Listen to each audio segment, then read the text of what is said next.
warahmatullahi wabarakatuh. Kami kelompok 5 dengan anggota Titan Oli Abrar, Abiah Memuna, dan Siska Pujati akan membahas mengenai masalah pembangunan di dalam dunia Islam. Berikut pemaparannya. Assalamualaikum warahmatullahi wabarakatuh. Perkenalkan, nama saya Titan Oli Abrar dengan NIM 2382110182. Di sini saya akan membahas tentang pembangunan dan pandangan Islam terhadap pembangunan. Pembangunan adalah suatu proses multidimensional yang melibatkan perubahan sosial, ekonomi, dan kelembagaan menuju kondisi yang lebih baik dengan tujuan meningkatkan kesejahteraan manusia secara menyeluruh. Konsep pembangunan dalam Islam dikenal dengan istilah al-namiyah al-insaniyah atau pembangunan manusia yang menekankan keseimbangan antara kebutuhan duniawi dan ukhrawi.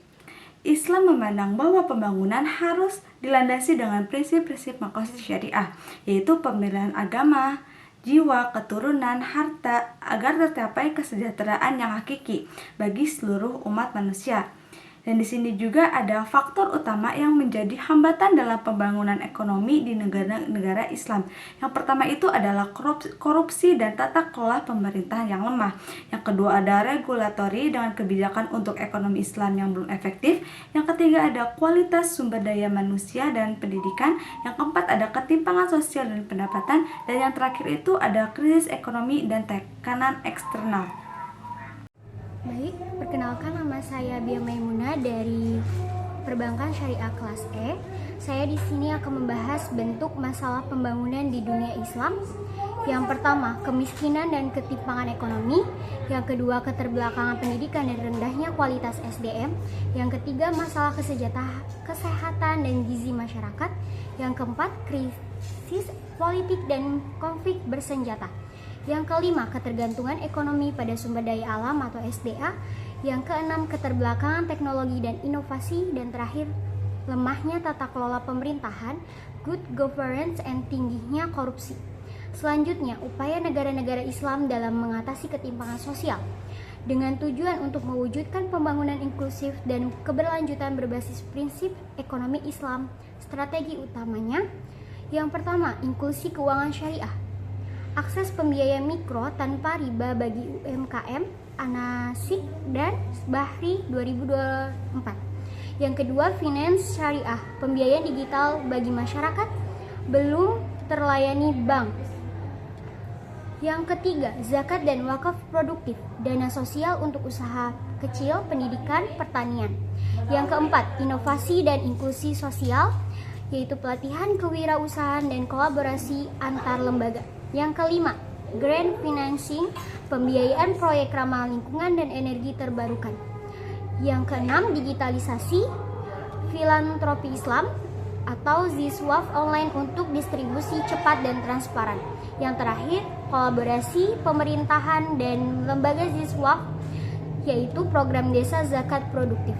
Sekian, terima kasih. Perkenalkan, nama saya Siska Pujati. Di sini saya akan melanjutkan materi tentang masalah pembangunan di dunia Islam.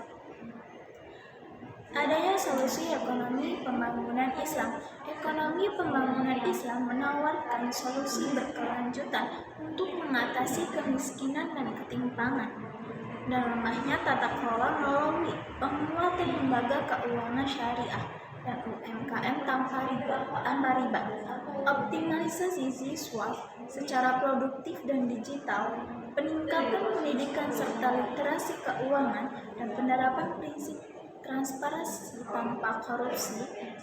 Dukungan teknologi dan kebijakan pemerintah turut memperkuat peran ekonomi syariah dalam pembangunan yang adil, inklusif, dan sesuai dengan tujuan SDGs.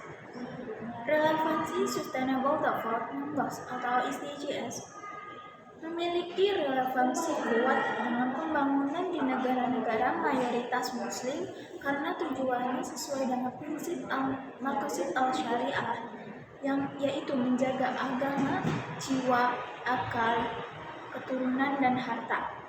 Nilai-nilai SDGs seperti pengentasan kemiskinan, peningkatan kesejahteraan dan keadilan sosial sejalan dengan konsep pembangunan Islam yang menekankan keseimbangan material dan spiritual. Instrumen ekonomi Islam ini seperti zakat, infak, sedekah, dan wakaf mendukung pencapaian SDGs, terutama dalam mengurangi kemiskinan dan ketimpangan. Namun, penerapannya masih menghadapi kendala seperti lemahnya tata kelola dan ketimpangan antar wilayah.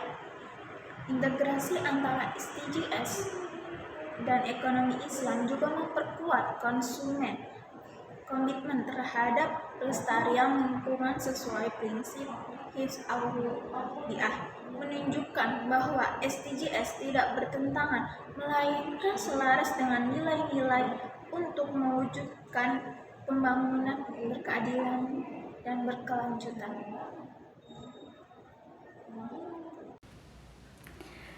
Sekian pemaparan materi dari kelompok 5, kekurangannya mohon dimaafkan. Wassalamualaikum warahmatullahi wabarakatuh.